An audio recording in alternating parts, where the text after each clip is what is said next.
Bab 1 dimulai. Diawali dengan seorang pria yang duduk diam mengamati luar jendela sebuah gedung tinggi. Orang ini adalah seorang sniper yang mengamati target selanjutnya di luar gedung. Namun targetnya tidak kunjung muncul, dia mulai merasa bosan. Lalu keesokan harinya ia melihat melalui teropong senjata miliknya. Pada akhirnya ia melihat ada seorang wanita yang sedang menari, namun ia harus tetap fokus pada targetnya.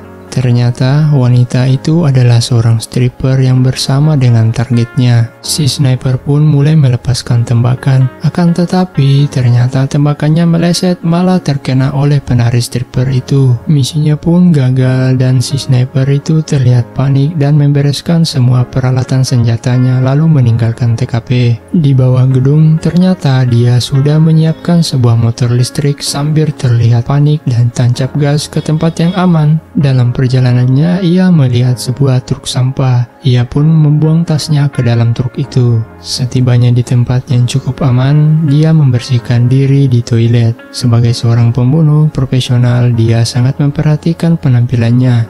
Bab kedua, tempat persembunyian.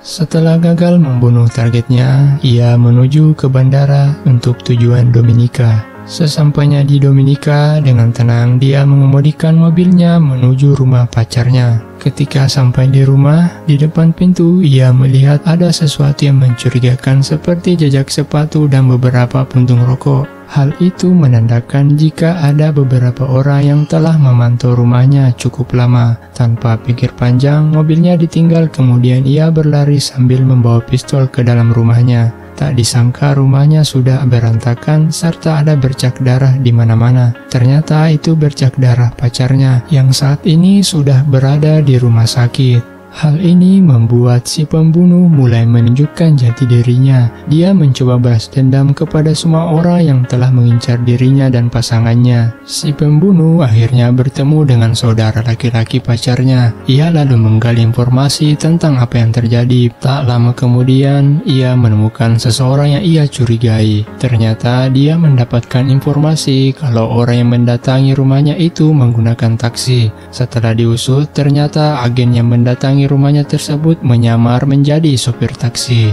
Akhirnya dia menemukan orang itu. Si pembunuh pun berpura-pura menjadi penumpang dan seketika ia langsung membunuhnya di dalam mobil. Bab 3, pengacara. Kemudian ia lalu berangkat ke Amerika, New Orleans. Sesampainya di sana, dia langsung menyiapkan bahan-bahan untuk melakukan aksinya. Setelah itu, dia pergi ke sebuah gedung lalu memarkir kendaraannya. Dengan tenang, ia mengamati situasi sambil menunggu waktu yang tepat untuk rencananya. Dia akhirnya berhasil mengelabui security dengan masuk ke gedung itu dengan memanfaatkan akses masuk si kurir tersebut. Akhirnya dia berhasil masuk ke kantor Hodges yang merupakan makelar agensi pembunuh profesional. Dengan cukup mudah, ia juga meminta kepada asisten Loris untuk melakukan pengikatan. Hodges mengatakan seharusnya kamu bersembunyi saja karena uangnya akan terdisuplai. Akan tetapi si pembunuh mengatakan bahwa hal ini bukan persoalan uang. Akan tetapi dia ingin mencari tahu siapa yang melukai pacarnya tersebut. Karena Hodges terus berbahasa basi dan berbelit-belit, si pembunuh pun menembakkan paku di dadanya. Dengan harapan Hodges mau membuka mulutnya atas apa yang terjadi pada pacarnya. Tapi tetap saja dia malah bergurau dan akhirnya dia tewas akibat kehabisan darah. Lalu ia pindah ke kamar mandi menemui Loris. Ternyata Loris mengetahui siapa yang menyerang pacarnya. Namun Loris berkata, jika kau ingin membunuhku, saya mempunyai suatu syarat. Jadikanlah kematianku seperti kecelakaan agar saya mendapatkan asuransi jiwa. Kemudian The Killer pergi bersama Loris ke rumahnya. Setelah mendapatkan semua informasi tentang targetnya, The Killer akhirnya mendorong Loris dari tangga hingga tewas. Hal ini jangan dicontoh ya guys.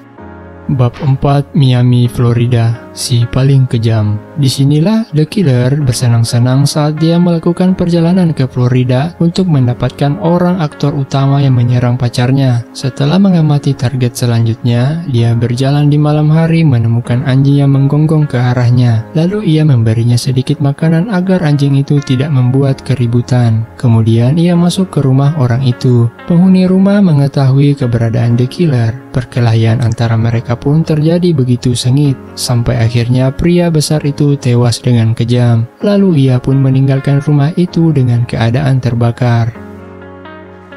Bab 5. New York Sang Ali. Dengan wajah babak belur dan menahan rasa sakit, ia pun menuju target selanjutnya di kota New York. Kemudian ia memantau situasi dari kejauhan sambil meminum obat pereda rasa nyeri. Target selanjutnya adalah seorang wanita. Ia pun terlihat sangat terkejut akan kehadiran The Killer di restoran itu. Wanita itu yang tadinya ingin makan sesuatu menjadi tidak mood. Akhirnya ia memesan miras yang cukup banyak. Sampai akhirnya ia meninggalkan tempat itu dengan keadaan yang sempoyongan dan hampir terjatuh. The Killer yang melihat itu tanpa basa-basi langsung menghabisinya dengan cepat. Bab 6. Bab terakhir dari The Killer, Klien. Saat itulah dia melakukan perjalanan ke Chicago untuk bertemu seorang miliarder yang bernama Claiborne. Seperti dalam situasi sebelumnya, dari kejauhan dia melihat pria itu membawa tas. Dengan penasaran, The Killer mencari tahu informasi dengan melacak plat nomornya. Kemudian, untuk memastikan targetnya, dia berjalan di dekat mobilnya agar wajahnya terlihat jelas. Saat dia merasa yakin akan informasinya, di malam hari ia mempersiapkan senjata dengan melakukan transaksi ilegal di tepi jalan.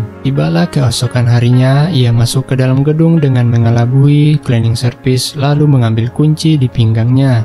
Aksinya terlihat berjalan sangat mulus untuk mendapatkan akses masuk ke ruangan Claiborne. Singkat cerita, The Killer pun berhasil menemui Claiborne di ruangannya. Claiborne yang bingung bertanya, "Kamu siapa?" The Killer lalu menunjukkan sebuah kertas. Setelah pria tua itu membacanya, dia berkata tidak tahu apa-apa. Dia hanya sebagai donatur agensi Hodges. Bahkan dia sempat membayar 2 kali lipat kepada agensi Hodges. Setelah Claiborne menjelaskan semuanya, dia pun selamat dari kematian The Killer. Namun, jika Claiborne bikin ulah, The Killer tidak segan-segan memberikan kematian yang sangat kejam terhadapnya. Akhirnya, film berakhir dengan si pembunuh kembali ke rumahnya di Republik Dominika dan menghabiskan waktu bersama pacar tercintanya. Kesimpulan dari film ini adalah film ini tidak seperti film-film agensi rahasia pada umumnya. Film ini tidak menceritakan secara detail bagaimana dia bisa mengetahui lokasi targetnya. Mungkin sutradaranya hanya fokus menyampaikan isi hati dari seorang agensi profesional dan apa yang ia pikirkan. Oke guys, semoga video kali ini menghibur kalian semua ya. Terima kasih telah menonton, jangan lupa di like, di subscribe jika kalian suka video ini. Sampai jumpa di alur cerita berikutnya, see you next time and